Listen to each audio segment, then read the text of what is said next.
بسم اللہ الرحمن الرحیم، السلام علیکم۔ آج ہم ہم نے پڑھا تھا ٹینسز کے بڑے پہچان کیسے ہوگی، کہ ٹینس کے آخر میں بچہ کیسے پہچان سکتا ہے کہ یہ پاسٹ کا ہے، فیوچر کا ہے، پریزنٹ کا ہے، کس کا ہے جی، پریزنٹ کنٹینیوز کا ہے، پاسٹ کنٹینیوز ہے، یہ کیسے، یہ ہم نے پچھلی ویڈیو میں پڑھا ہے۔ اگر نئی ویڈیو دیکھیں وہ دیکھ لیں، ڈسکرپشن میں لنک بھی ہوگا۔ تو آج سب سے اہم چیز ٹینسز میں، سب سے اہم چیز جو اس کا سٹرکچر ہوتا ہے، یہ تقریباً سوائے پریزنٹ انڈیفینٹس کے مثبت اور پاسٹ انڈیفینٹ کے مثبت جملوں کے علاوہ تمام ٹینسز میں یہی سٹرکچر لگتا ہے۔ جملہ بنانے کا جو سٹرکچر ہے وہ یہی ہوتا ہے، یہ سمجھنا انتہائی ضروری ہے۔ مثال کے طور پر پریزنٹ انڈیفینٹس کے شروع میں ظاہر ہے پہلی فارم لگ جاتی ہے، اس میں ہیلپنگ ورب مثبت جملے میں نہیں ہوتا، باقی تمام ٹینسز میں۔ یعنی مثبت جملہ کیسے بنے گا؟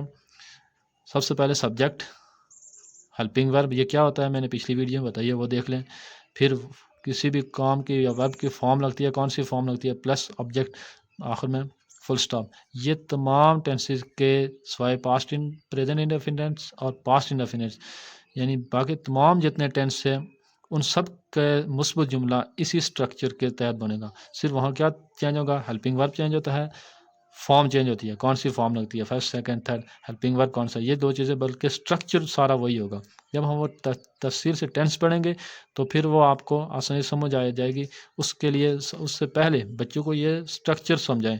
یہ جو چار چیزیں ہیں، یہ چیزیں اگر بچے کو آ جائیں تو فکرے بنانا انتہائی آسان ہو جاتے ہیں، جتنے بھی مشکل فکر ہو۔ منفی جملہ کیا ہوگا؟ سبجیکٹ کے بعد ہیلپنگ ورب اور ہیلپنگ ورب کے بعد ناٹ لگا دیتے ہیں، باقی سارا کچھ وہی ہو گیا، ورب کی فارم ہوگی، آبجیکٹ ہو گیا، آخر میں فل سٹاپ۔ اسی طرح اگر سوالیہ جملہ بنانا ہو، یہی چیز اٹھا کے ہیلپنگ ورب اٹھا کے شروع میں لے آئیں گے، باقی چیزیں وہی ہو جائیں گی۔ ہیلپنگ ورب سبجیکٹ ہے، پلس یہ فارم آف دا ورب ہے، پلس آبجیکٹ، اور آخر میں سوالیہ نشان۔ اور سوالیہ بھی ہو اور منفی بھی ہو، وہ کیسے بنے گا جی؟ یہی چیز ہے، سوالیہ تو یہ بنا ہوا ہے، اسی کو منفی کریں، سبجیکٹ کے بعد ناٹ لگایا، اور پھر وہ ہیلپنگ ورب، سبجیکٹ، ناٹ اور form of the verb plus object, اور آخر میں سوالیہ نشان۔ یہ چیزیں انتہائی سمجھنے کی چیزیں ہیں، تفصیل سے غور سے سمجھیں۔ اگر بچہ یہ چیز سمجھ گیا تو تمام ٹینسز کے جملے بنانا اس کے لیے انتہائی آسان ہو جائے گا۔ جب ہم آپ آگے ٹینس پڑھیں گے تو آپ پتہ بھی کریں گے۔ سب سے پہلے یہ چیزیں بچے کو سمجھیں۔ اور دوسری چیز ایک اور سٹرکچر میں کہ رہا جس بھی ٹینس میں ہوگا اس کے ساتھ ہمیشہ فرسٹ فارم کے ساتھ آئی این جی لگتی ہے۔ یعنی 8 ٹینسز ایسے ہیں جن میں رہا آتا ہے، مثلاً پریزنٹ کنٹینیوز ہے یا پریزنٹ پرفیکٹ کنٹینیوز ہے، پاسٹ کنٹینیوز ہے، پاسٹ پرفیکٹ کنٹینیوز ہے، فیوچر کنٹینیوز ہے یا فیوچر پرفیکٹ کنٹینیوز ہے۔ ان کے آخر میں ان میں ہمیشہ رہا ہے۔ جہاں بھی رہا والا جملہ آئے گا اس میں ہمیشہ ٹینس یعنی ورب کی پہلی فارم لگتی ہے اور اس کے ساتھ آئی این جی لگتا ہے۔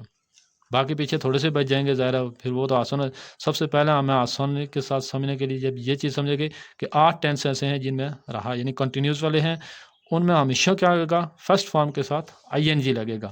اور آگے یہ اسی طرح سٹرکچر جب ہم پڑھیں گے انشاءاللہ ہم اگلی ویڈیو میں پریزنٹ انڈیفینٹ ٹینس شروع کریں گے۔ اگر آپ ہمارے چینل پر نئے ہیں تو سبسکرائب کر کے بیل آئیکن لازمی پریس کر دیں تاکہ آنے والی تمام معلوماتی ویڈیوز آپ تک بر وقت پہنچ سکیں۔ اللہ حافظ۔